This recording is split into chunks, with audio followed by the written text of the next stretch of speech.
So when you're ready. You ready? Okay, yeah. All right. Right, thank you for coming. Can I just ask that when you're speaking, you do put your mics on, please? Right, okay. Any apologies? Yes, Chair, from Councillor Coburn-Price. Thank you. Be the Sarah Coburn-Price, yes. not Oh, yeah. Yeah, you did say that, didn't you? Yeah. Thank you, yeah. Minutes of the last meeting, has anybody got anything they want to say on the... Like to move them, Chair. That sounds like the beginning of a song. You'll second them, Mary. Thank you for that. Any declarations of interest? No? Public forum? We don't have anybody here. No. Yeah, okay. You will realise I have had my eye done. That's why I'm able to read this. Right, on to the planned events. The first one being Halloween in Colne. Nathan, do you want to speak on this? Yeah. So for Halloween in Colne, everything has been booked and arranged. The only thing that needs to be done is writing to the schools for the competition. We've got £298 income from stalls, and we've also got £250 in sponsorship as well for that event.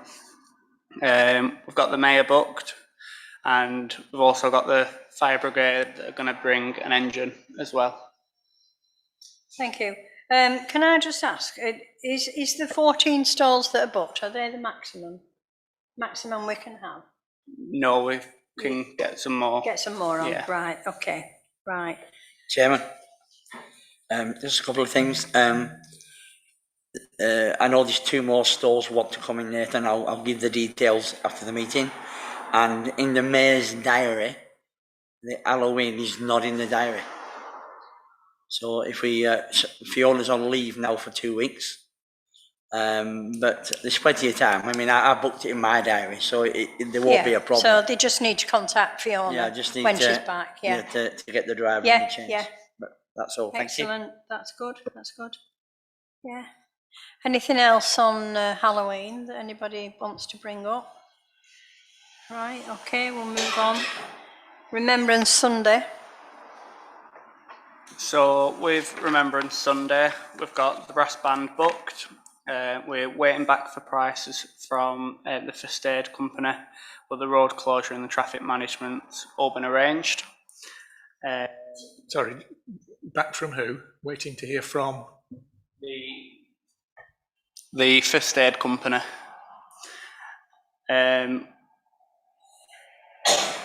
We previously asked a bagpiper to walk with the parade, but unfortunately he's not able to do it because he's like a one-man band. He's only on his own. And the only other thing is we've got a meeting booked with the vicar from St Bart's on Wednesday to discuss plans with himself for Remembrance Sunday. Excellent. But hang on, Mary. Can I just ask, will we have a bugler to blow the last post or whatever? We will. But it's a shame we can't have the brass band, they stay down at the cenotaph. We don't have anything to put in the front of the parade, do we? I think that is because we years ago we had this problem where they can't play and walk up Albert Road. Is that right, Neil? Do you remember that? One of the brass bands we had? Yeah. the problem is they don't walk up anywhere. They walk down, so they don't really walk back up. They didn't walk back with us. No, so and throughout the right, years, so that's wrong. Yeah. yeah, throughout the years, they've got elderly and find it That was the difficult. problem. So Yeah. several things we worked around it. A couple of years ago, we got a military Land Rover with the sound system on the back, and that was really good. Right. But when the Cold Breakfast Club first got hold of them, they said it was free, for the community, and then we ended up, Mr. Davis ended up paying out 70 quid because they said, oh, we need this, we need that, we need 70. that. Yeah, out of your pocket. So so it's nice to have a bit of music in front of the band because it brings everybody awake, if you will. Yeah. And it's really good. So we should try. I know it's a bit late, but I think we should try and get something in front of the parade. And the other thing is, while I am on the mic, is I'm mayor obviously this year, and I will be walking in front. I won't be as some other mayors have drove down there, but I'll be walking with the I don't think the mayors walk drive down. Some of them have. Mr. Starkey, a long time ago. Mr. Starkey did. Yeah. Yeah, but I'm just saying. That's good. Yeah. It's better to be seen, isn't it? Yeah. And that's it. Really. If we can get some music in the front, it would really enhance the parade. Yeah. Thank you. Excellent. Yeah, Naomi.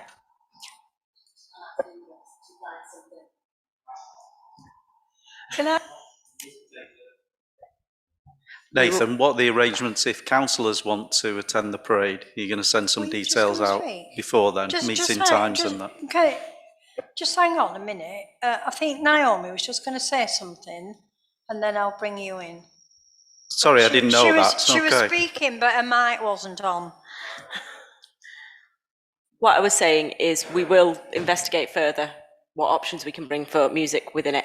And in regards to the councillors attending, we send out all the times and dates and you just attend if you'd like. Is that okay? Yeah, that's fine. Mark? Oh, sorry, right, okay, yeah. Can I just say, I mean, I know Barnoldswick Brass Bands, there are a lot of younger people in there, but I don't know what time their remembrance service is. Yeah. If it's a different time, they might come to Colne, I don't know. Yeah. But then we've already booked, who have we booked? Which brass band did you book? Which brass band? We've booked it AB Brass Band. Yeah.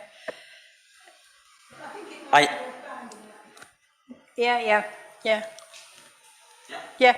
Okay, So I think to get another brass band would be rude, really, because when there's a brass band down there, but all we need is just a single bagpiper, even a single drummer.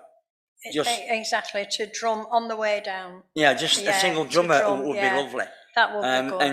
And the bagpipers, right? They have within their group have drummers, so a single drummer would be good. Yeah. But to get another brass band walking down there, and then the other brass down there, it's a bit rude.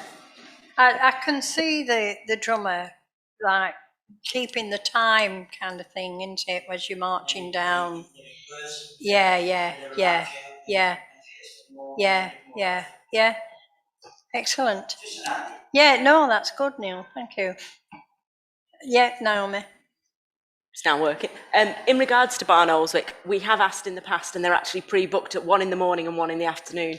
We went round last year, it would have been before it got cancelled, to try and find a marching brass band. And everyone was either already booked or didn't march. But we can definitely investigate. We've used like Accrington Pipe Band before for things. So we'll investigate further for that one. Right. And if we can find someone, we will. I think in future, I think they need booking that day for the following year. Yeah. Neil, yeah. I was just going to suggest that, Chairman, that we if we get these people in situ this year, Yeah, then book them for next year, yeah. this year. Yeah, And the Yeah. other thing is, when the reef laying is done, you can as a council, you can lay a reef with the VIP group. So if you like to purchase your own reef, then we can put you on the list.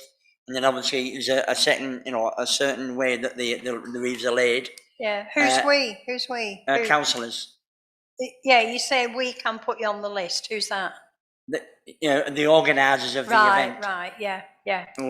Which, yeah. Yeah. Yeah, there's a list, and the master of ceremonies there Yeah. will say, Mr. Mayor, Yeah. the police, we know and then that, yeah, and the councillor council, and the so. town council, and But the you fire need to let them brigade know. and- You need to yeah. let them know that you're laying the reef. Yeah. Thank you.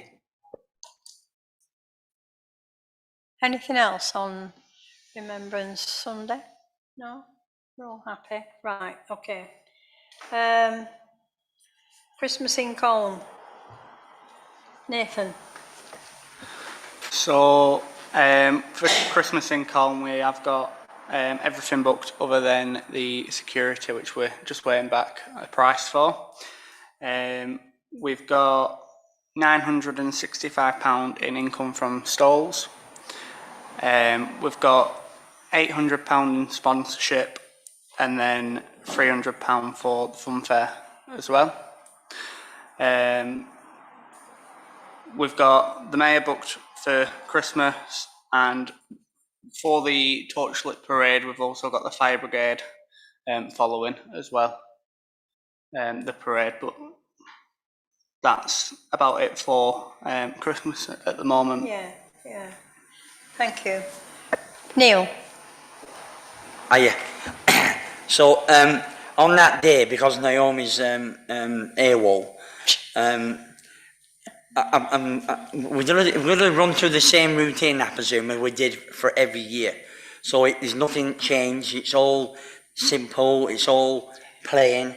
So I will be attending as councillor of the events, and then when I get up the top, I'll then become mayor, because normally Naomi does the lighting and I usher the crowd, and we walk up, and then we stop them at the church and we direct them either into the church or up to the town. So I'll still remain as a councillor, events helper, and then I'll become mayor at the stage. And I want to ask Mary a question. I'm sorry, and Nathan. Are we having entertainment on the stage, as in pantomime people? Because that was really good last year. Well, I think we'll, do you want me to contact Alison? You've done it. Kibble? That's the stage. That's the stage, yeah. The pantomime characters, we've already spoken to Pendle Leisure Trust about them attending, so it's all booked. There is one change to the torchlit procession. Well, there's two. The fire service are now part of it, but also we are closing both sides of the roads to allow more space for the people attending. So that's the only change to that bit, just as the event grows. Alice? You were saying that the fire service is now going to be there, and that's going to be there all the time, because at the last meeting we were not sure whether they were going to be able to stay. At the last meeting, it was suggested at the last meeting that we asked the fire brigade, so that's happening now. Yeah. Yes, so they can stay all the way through, because no, they can't. Okay. Yeah. We can never guarantee it 100%, because if there is a fire, they will have to go and deal with that. However, they know exactly what's going on and they have absolutely no objections to it. Neither do the ambulance service or the fire or the police. So it's one of those that if they can, unless there's some major fire, they will be there for the whole torchlit parade. I think somebody's going to give us the risk assessment for that event. No, that's not strictly true. The risk assessment for the event is here.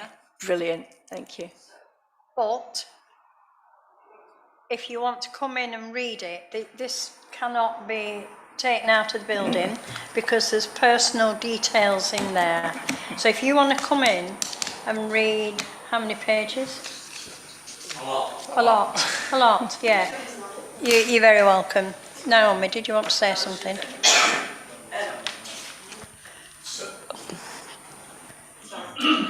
Sorry, No, Chair. hang on. Do you want to sorry, say Chair, something? but freedom of information, that can be copied with personal information redacted and a reasonable price for copying it charged to the person that wants it. So, Naomi. it's not a question of it cannot leave this building. It cannot leave the building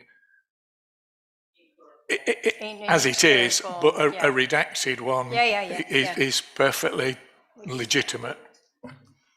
Well, we did talk about that, didn't we? I can do that, unfortunately, with the request.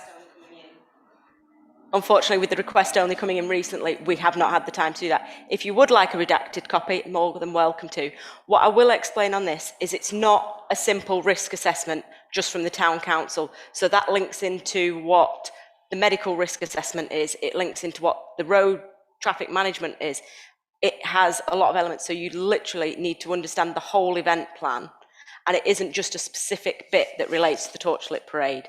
These documents are prepared and ESAG are aware of them and happy. They're also sent at request if the insurers request it.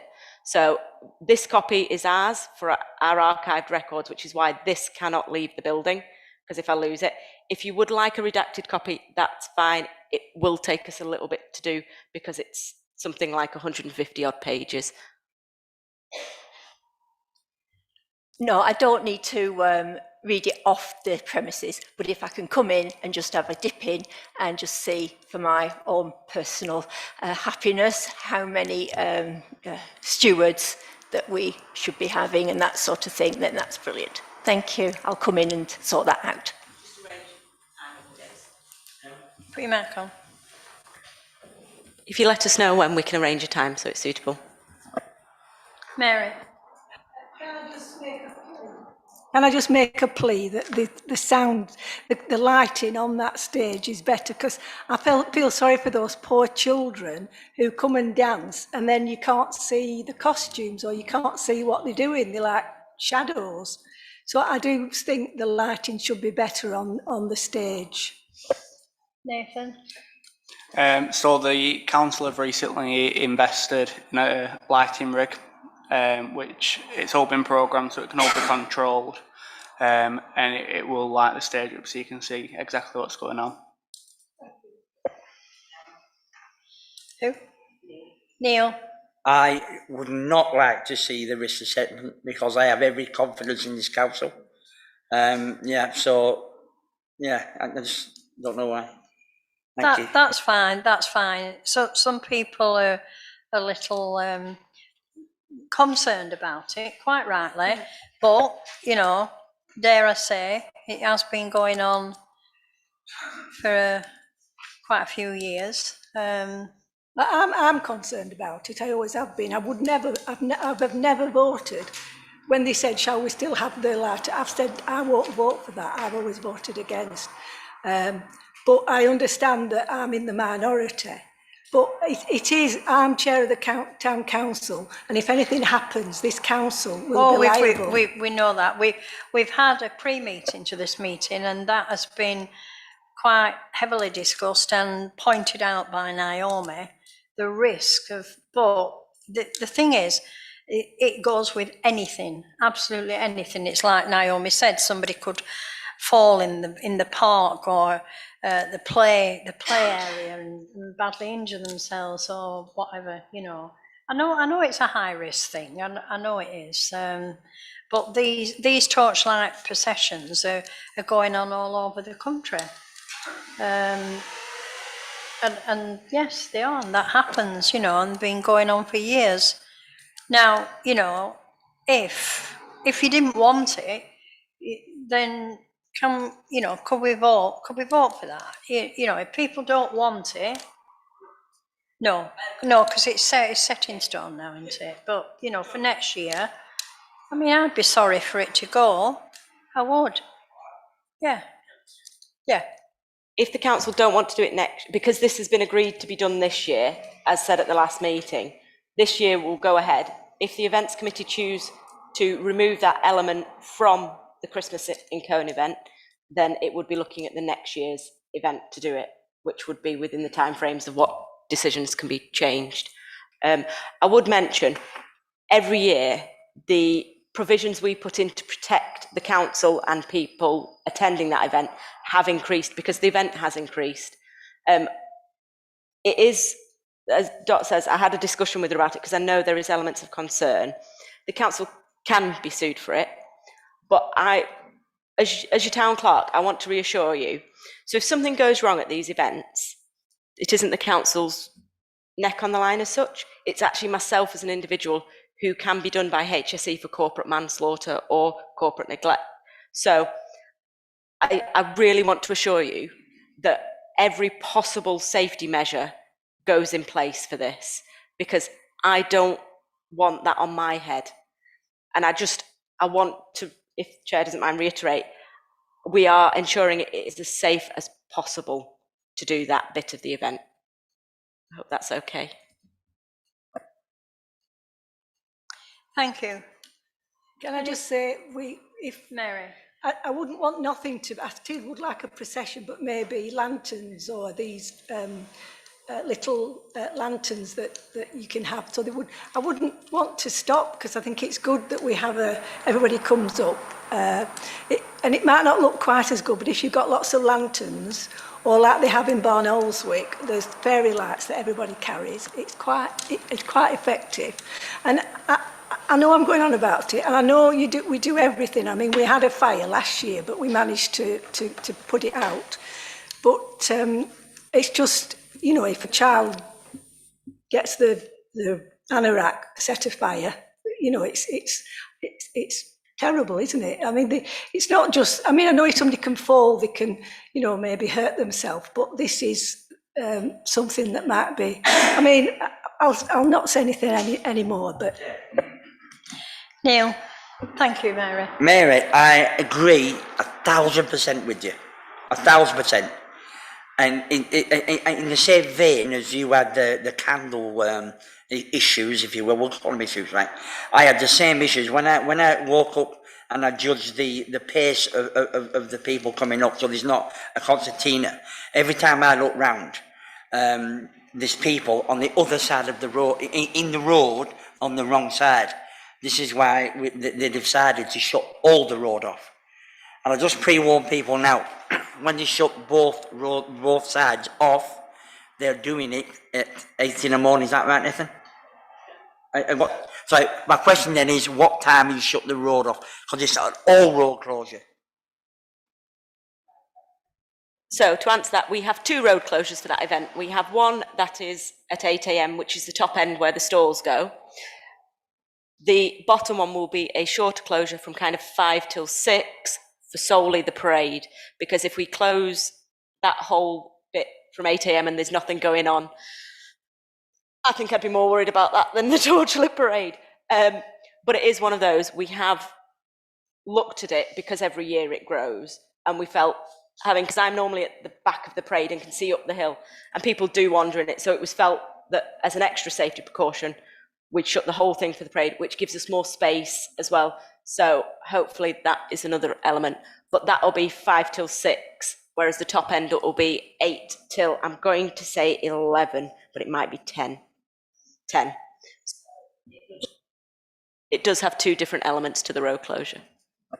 Well, thank you very much. That's my concern, because we all as councillors get hassle from every constituent if they shut it all at 8 o'clock. So thank you for addressing that situation. And I do think the council works very hard. We work very hard for these events. People don't see what we do.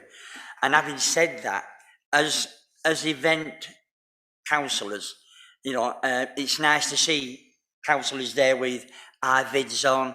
You know, we get the stewards in, but it's nice to see the councillors with IVIDs on at these events. If you're here on the events just to sit in here and put your vote, then you need to get an IVID. You need to be seen. It's a good opportunity for people to see the town council, you know, actually having hands on. So in previous years, maybe 5 years ago, you know, and when me and Dorothy was doing it, it was just us. There was nobody else. There were 12 people on the events, but yet there's only 2 people in our biz helping. And Susan. And so, Susan, yeah. All right, so thank you very much. Thank you. Kevin? Yes, it's only a quick one. It's regarding fireworks. Who's responsible if there's an accident due to fireworks? I am working on handing over to our new events officer, but we have a external firework company that comes in and runs them and is fully insured. We also do fallout areas. We use low dross fireworks, which create less fallouts. So although it's our event, the firework company have their own liability and insurance for it. The only reason I ask is because Colne Cricket Club had an event a couple of years ago now, and a firework stick landed on somebody's head, and they took the cricket club to court, and they sued, and they won about 8,000. It turned out the firework company was not insured. They thought it was.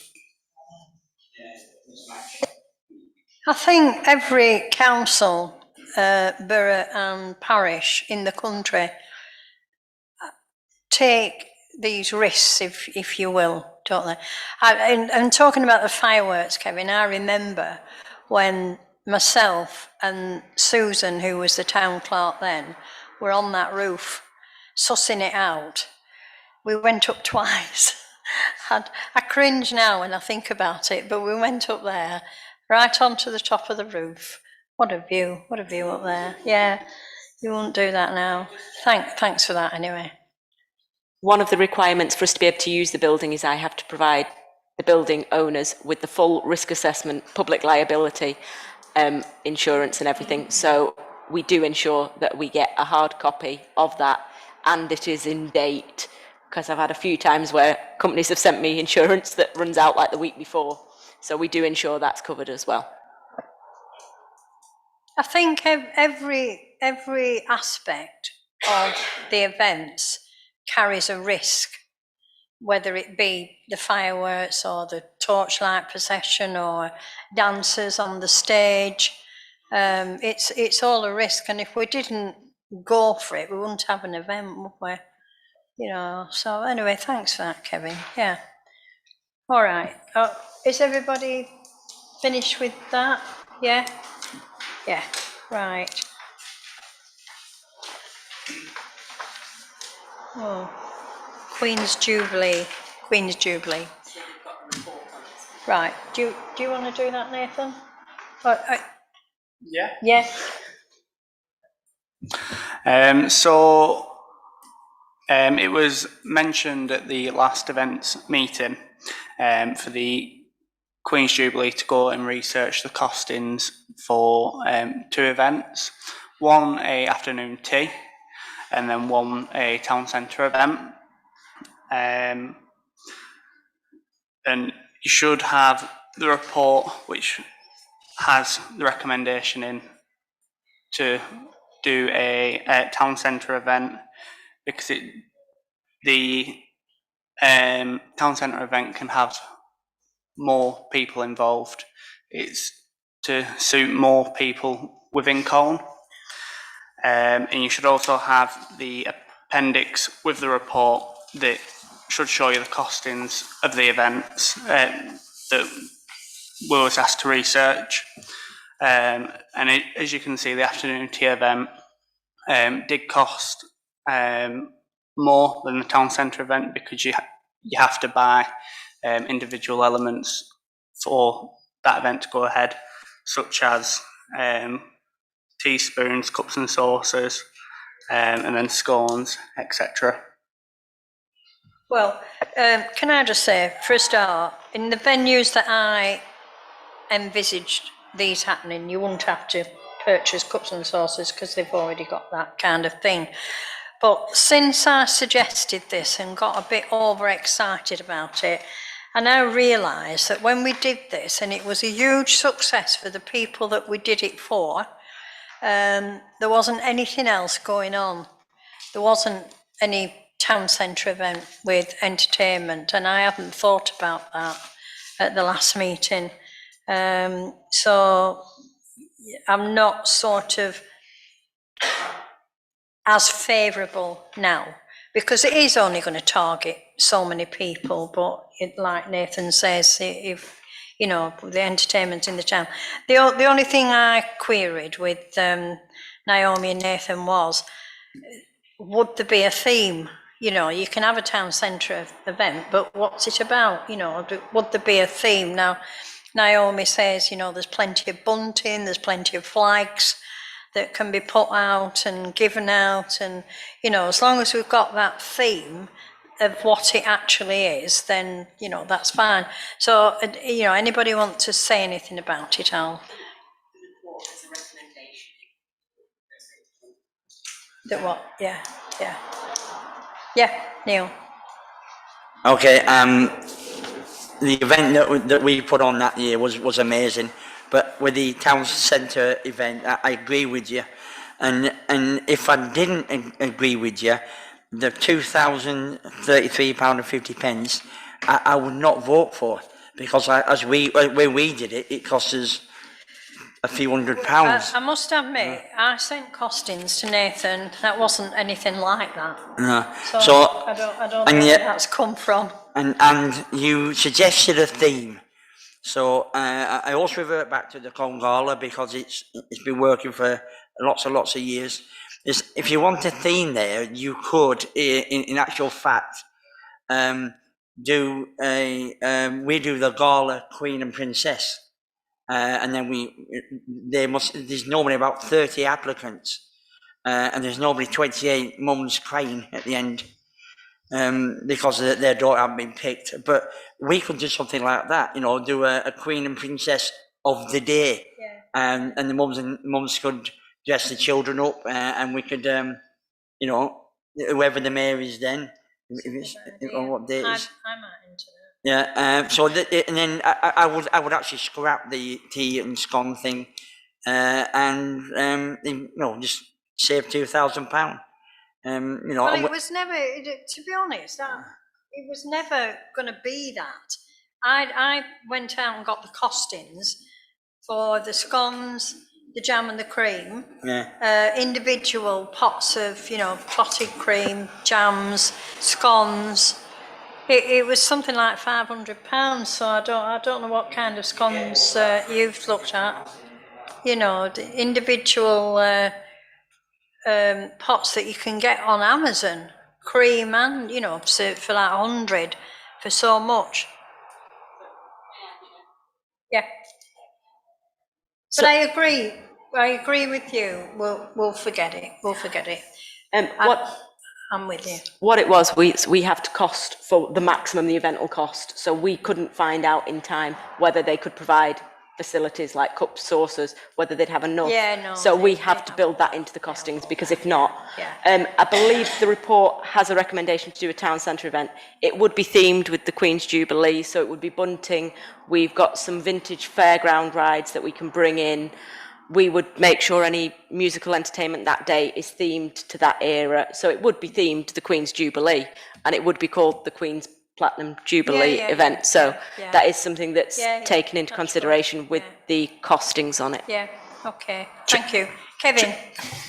Only a quick one again. I just noticed that 400 plates cost £40, yet cups and saucers cost 1,000. Is that much more? Diamond studded china. I know. Is that it, Kevin? Yeah. Yes. Okay. Howard?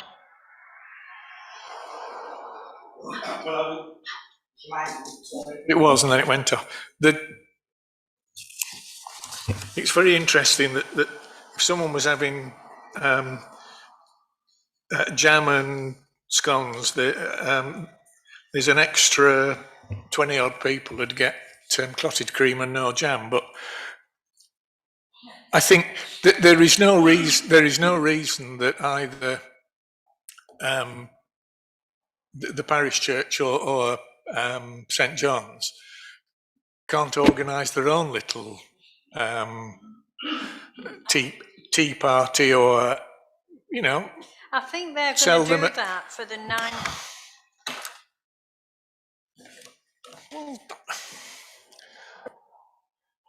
But I think the right thing to do, the thing to remember is, it says it here, it's the Queen's Platinum Jubilee. We don't have to go too old-fashioned. Some of us have been around as long as the Queen has been on the throne. But I think that's what that's the theme of it, and that's what we should stick. Bunting, flags, pictures on a dartboard to throw. No, sorry, but maybe we have a inverted commas fancy dress type thing, so that people dress up in their, they raid their their late grandfather's wardrobes for demob suits and such things, and hats, because people probably in the 50s were still wearing bowler hats and trilbies. Certainly much beyond that, they weren't, or the hats that they were wearing weren't of a sort that would be approved of. See, we need 2 or 3 people in bowler hats and 2 or 3 people in flat caps and clogs and shawls, I think. I'm voting. Your family are very good at clogs and stuff. So does that mean you're going with the recommendation? You're proposing the recommendation? Oh, yes. And I'll second that. Thank you. All those in favour?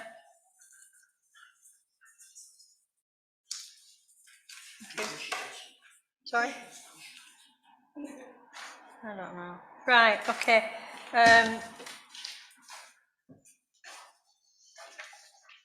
Do we need to have that on the next agenda, the Queen's, on the next meeting, which is what? December.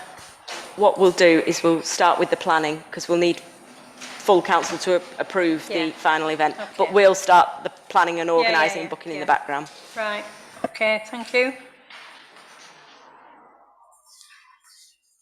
Right.